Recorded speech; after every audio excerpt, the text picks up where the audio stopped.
Bonjour et bienvenue dans Bonjour chez vous. Alors je vous le disais hier en fin d'émission, ça va être le feu cette semaine, ça va être le feu. Pourquoi? Parce que non seulement c'est le grand retour de Monsieur Kabouya, mais en plus on a Stéphane Caddy avec nous. Oh quel combo! Salut Omer, Evelyne. Bienvenue! Super, trop content d'être là, trop content d'être là. C'est génial, vraiment, ça fait, et on le disait hors antenne, ça fait un an que t'es pas venu. Ça fait longtemps, tu nous as manqué. Ah ouais, une année c'est long là, c'est long.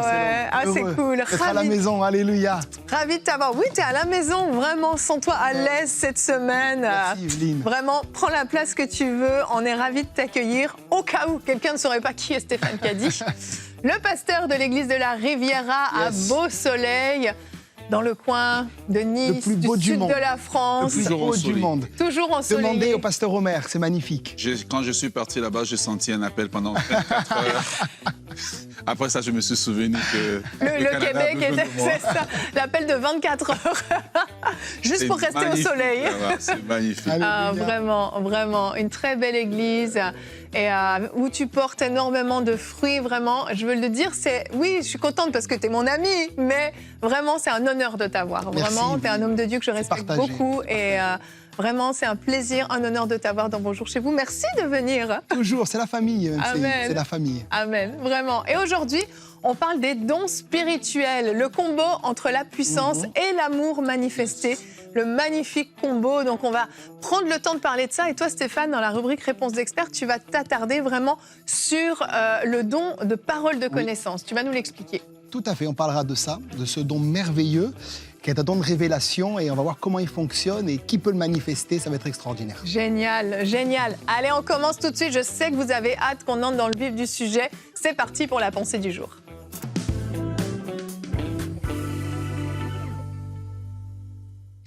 Alors, donc, 1 Corinthiens chapitre 13, le verset 1 à 2, un verset qu'on connaît bien, qu'on cite beaucoup lors des mariages. Paul dit, quand je parlerai les langues des hommes et des anges, si je n'ai pas la charité, ou dans d'autres versions l'amour, je suis un airain qui résonne, ou une cymbale qui retentit. Et quand j'aurai les dons de prophétie, la science de tous les mystères et toute la connaissance, quand j'aurai même toute la foi, jusqu'à transporter les montagnes, si je n'ai pas la charité, je ne suis rien. J'aimerais l'expliquer de façon très simple. Nous devons comprendre la différence entre les dons que Dieu nous donne, surtout les dons de puissance, et l'esprit dans lequel les dons ont été donnés. C'est la différence qu'on voit entre la loi et l'esprit de la loi. La loi est le principe écrit, l'esprit de la loi, c'est l'intention avec laquelle la loi a été donnée. Donc, si nous appliquons la loi sans l'esprit de la loi, nous risquons en fait de devenir extrêmement rigides, alors que peut-être la loi a été donnée pour corriger certaines personnes qui étaient dans le tort et le ramener dans la voie droite. Donc c'est pour cela que quand on le voit avec Jésus, il fait la différence entre la loi de Moïse et l'esprit de la loi. Quand Jésus parle de la loi de Moïse, il parle que la loi a été donnée dans un esprit de miséricorde et d'amour. Voilà pourquoi quand on lui demande quel est le plus grand commandement, il dit « Tu aimeras le Seigneur ton Dieu et tu aimeras ton prochain ». Et donc là, Jésus détecte l'esprit de la loi.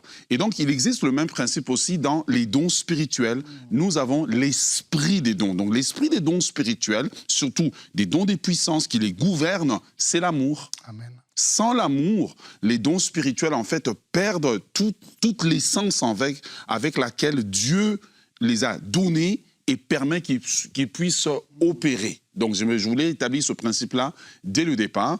Donc, nous comprenons alors que, premièrement, l'amour est la clé qui donne sens aux dons.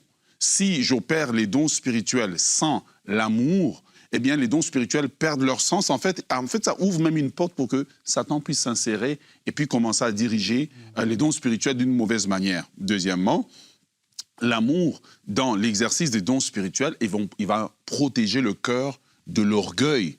Parce que je comprends que ces dons m'ont été donnés pour l'édification et non l'abaissement des autres. Je ne suis pas plus important parce que j'ai des dons. C'est les dons, en fait, que Dieu me donne qui me permet d'être une bénédiction aux autres. Numéro 3, eh bien, l'amour va diriger les dons de puissance vers les véritables besoins.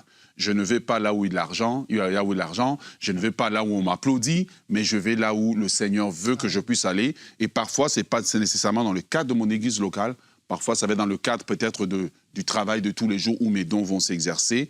Et numéro 4, pour terminer, eh bien, lorsque les dons spirituels sont exercés dans l'amour de Dieu, eh bien, ça va révéler le caractère de Christ.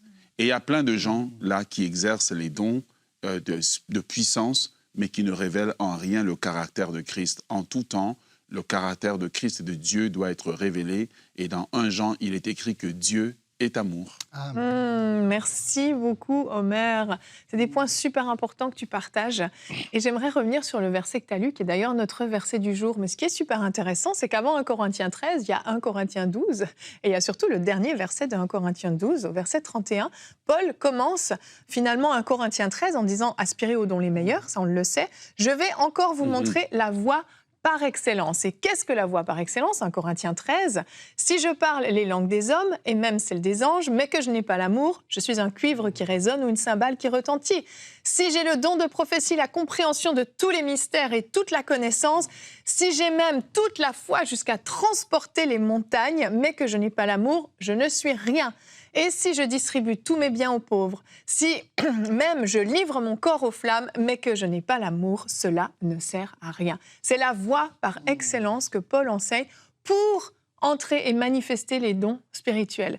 Et j'aime vraiment comprendre ça et qu'on s'arrête là-dessus, parce que on a tendance à courir quand même derrière la manifestation des dons. Non seulement parce qu'on veut les manifester, mais quand on voit quelqu'un, un homme de Dieu, une femme de Dieu qui manifeste les dons spirituels, on va faire des gros zooms sur la caméra, on va faire des shorts et des stories sur les réseaux sociaux et on va mettre ça en avant parce que visiblement, il se passe quelque chose. C'est impressionnant quand les dons se manifestent.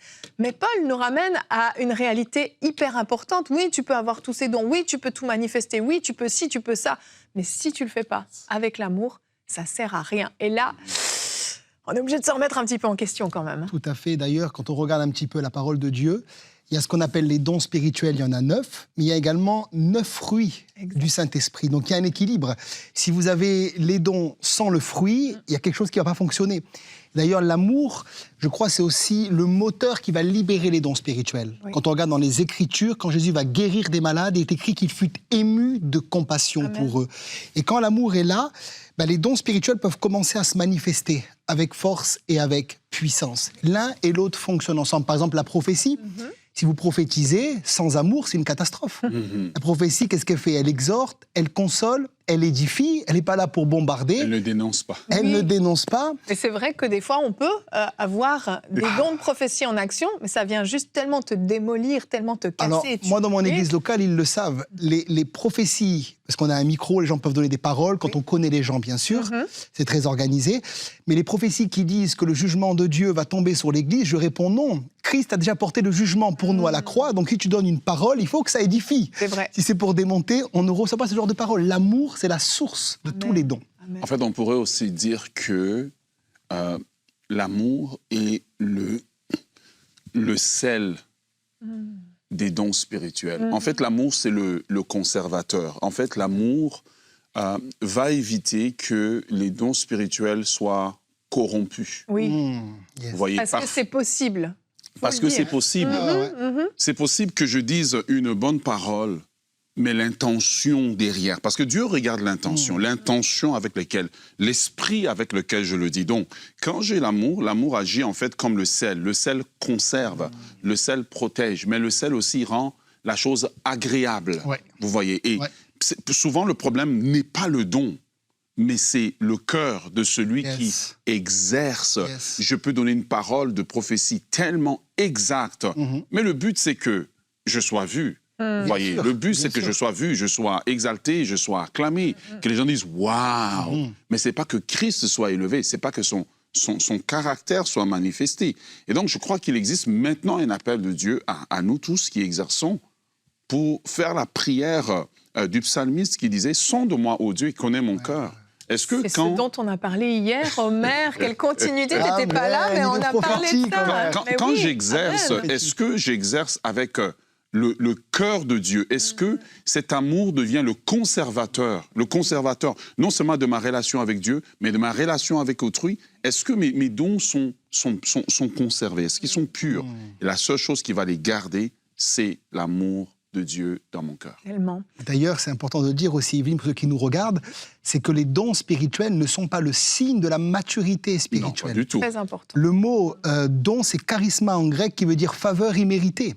Souvent, je dis l'ânesse de Balaam a prophétisé. C'est vrai. Donc, si Dieu prend une ânesse, il peut t'utiliser, il peut m'utiliser. Oui. Le signe de la maturité dans la vie de quelqu'un, c'est le caractère de Christ et le fruit de l'esprit. Amen. Donc, s'il n'y a pas l'amour, tu l'as lu, je ne suis rien. Oui. C'est pas ça qui révèle que quelqu'un est très spirituel. Ça, c'est super important parce que, encore une fois, on regarde avec nos yeux humains et on voit des choses qui nous impressionnent et on va placer les gens. Mais tu l'as dit, les dons spirituels ne sont pas là pour nous élever, nous. Ils ne sont pas là pour nous servir, nous. Ils sont là pour servir les autres. Amen. En fait, quand tu comprends que quand Dieu t'utilise au travers des dons, tu deviens le serviteur. Tout simplement, le serviteur d'autrui, c'est ça. Tu ne deviens pas le grand baron des dons spirituels, le big boss, pas du tout. Tu deviens le serviteur des autres. Et puis on peut se tromper. Mais bien sûr. On peut se tromper. L'amour ne se trompe pas. Hein. Mais les dons, on peut se tromper. C'est vrai. Quand tu aimes les gens, tu ne te trompes pas. Hein. Mais une prophétie, elle peut être à côté de la plaque des fois. Tu peux prophétiser 99 fois et une fois te tromper. Voilà pourquoi Paul dit aux Thessaloniciens que celui qui prophétise doit accepter d'être jugé. Oui. Parce qu'on doit pouvoir examiner. Nous-mêmes examiner la prophétie. Et lorsque Paul écrit les deux épîtres aux Corinthiens, surtout dans 1 Corinthien, et il dit qu'il y a beaucoup de miracles qui se passent là-bas, il me dit, mais écoutez, je vous ai parlé comme des enfants. Oui. Comme des enfants, en fait. Ils avaient les dons, les grâces que Dieu leur a données. Ils avaient des miracles et tout, mais Paul dit, en rapport avec leur développement, ce sont des enfants. Oui. Et donc, nous devons arrêter. Et parfois, il y a des gens que, oui, ils avaient les dons, et on les a parfois trop vite élevés en responsabilité, alors que c'était encore sans le pasteur qui parle là. Et qui avait encore besoin d'être encadré. Parole de sagesse. Et malheureusement, qu'est-ce qui s'est passé? Le don a été corrompu. Yes, c'est ça. Et quand cette personne, par exemple, et c'est quelqu'un qui souffrait d'un besoin d'attention, qui avait grandi sans attention, et soudainement se retrouve sur le piédestal, se retrouve plus élevé que les autres, toutes ces carences deviennent des choses qui vont vraiment absolument devenir en fait des choses qui peuvent le détruire. Voilà pourquoi, quand les gens manifestent, je crois que nous avons aussi une responsabilité en tant que leader de les protéger. Amen. Moi, lorsque je commençais à prophétiser, j'avais un prophète américain avec lequel je travaillais. Lui, il ne voulait pas que je prophétise. Il voulait que j'écrive la prophétie. Ah ouais, et qu'on donne à la personne écrit sur papier. Eh bien, si votre cœur, à ce moment-là, c'est un cœur qui veut être vu, vous allez vous sentir offensé. Mais d'une manière ou d'une autre, Dieu ne dit pas à un moment donné, on écrit, on donne à la personne. Et si ça vient de Dieu, ça vient de Dieu. Exact. Et c'est terminé, quoi. C'est bien ça qui permettait justement de grandir tranquillement. Et ma confiance en moi se développe à un moment donné parce que la personne peut témoigner que oui, le Seigneur m'a parlé. Vraiment, vraiment. La responsabilité du leader et même, je dirais, la responsabilité de ceux qui reçoivent, de ne pas tomber justement dans une espèce des fois d'idolâtrie et de toujours venir chercher de dépendance, où on vient toujours chercher, Dieu va me parler au travers de toi. Parce que qu'on le veuille ou non, on peut corrompre un cœur aussi par notre attitude, à force de vouloir et d'élever. Une personne qui peut être un peu fragile dans son cœur peut aussi basculer. Donc c'est une responsabilité qui est partagée finalement. On va voir ensemble, on va s'arrêter sur un don en particulier, on va voir ensemble le fonctionnement du don de parole de connaissance.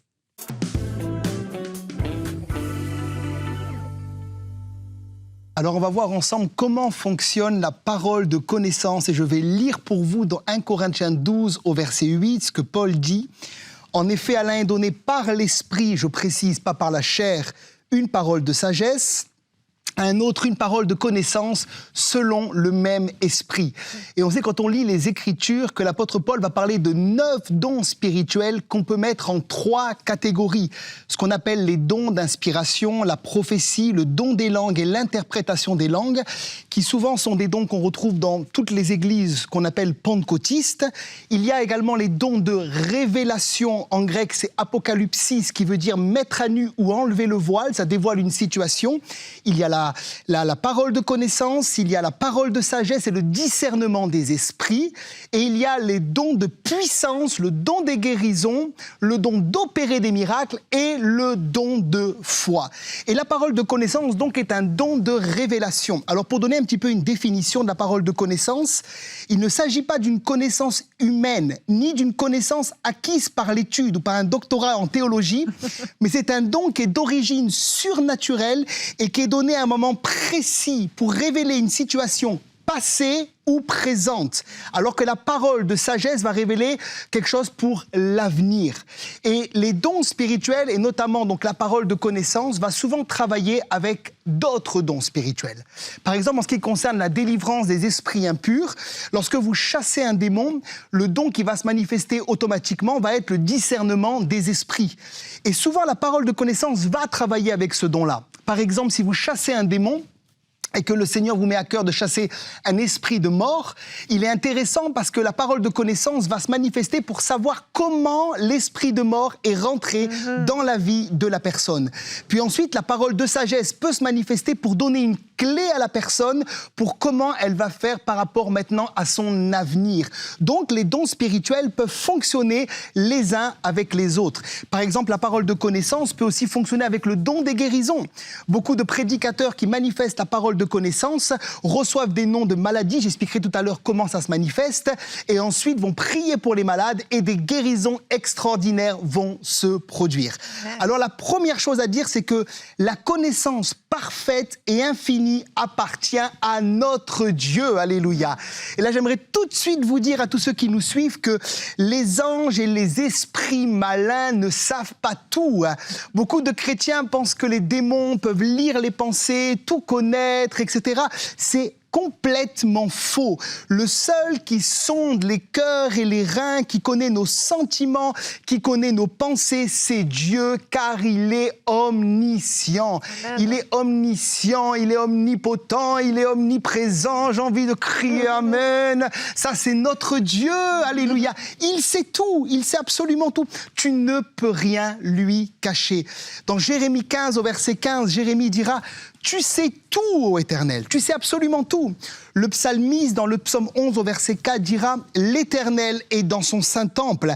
L'Éternel a son trône dans les cieux. Ses yeux regardent, ses paupières sondent les fils de l'homme. » Et Jésus dira dans Matthieu 10, au verset 30, « Et même les cheveux de votre tête sont comptés. » Tu ne peux absolument rien lui cacher. Et qu'est-ce que c'est la parole de connaissance, finalement ? C'est une révélation qui est donnée par l'action du Saint-Esprit, où Dieu va te donner quelques détails de son omniscience. C'est comme si, dans ton esprit, je vais expliquer comment ça fonctionne tout à l'heure, il y a une partie de la connaissance de Dieu qui vient pour aider la personne. Parce que finalement, les dons spirituels, c'est ça, c'est pas être glorifié, c'est pas être vu, c'est pas être médiatisé, c'est pas être élevé, mais c'est aider les gens. On a parlé d'amour et de compassion, c'est le but des dons spirituels. Je précise également que la source de ce don n'est pas diabolique. Ne parlons pas ici, nous ne parlons pas ici d'un esprit familier ou d'un esprit de divination. Par exemple, il y a des personnes que j'ai pu prier parfois dans le ministère qui manifestent le don de divination. Ils savent tout sur tout. C'est pas ça la parole de connaissance. Dieu te révèle pas tout. Quelqu'un a dit un jour, c'est comme si Dieu nous faisait approcher d'une fenêtre pour découvrir ce qui se passe dans une cour ou un jardin. On ne voit pas tout l'horizon, mais seulement la scène qu'il veut nous montrer. Nous ne sommes pas des voyants. Il y a des gens qui, ces fois, sont à côté de toi et te disent « Monsieur, vous avez connu ça, vous avez vécu ça. » Mais c'est pas la parole de connaissance, c'est un esprit de divination qu'il faut chasser. Un esprit familier qui peut-être vient de ton père, de ton grand-père, ou etc. Ça, tu dois le briser dans le nom de Jésus.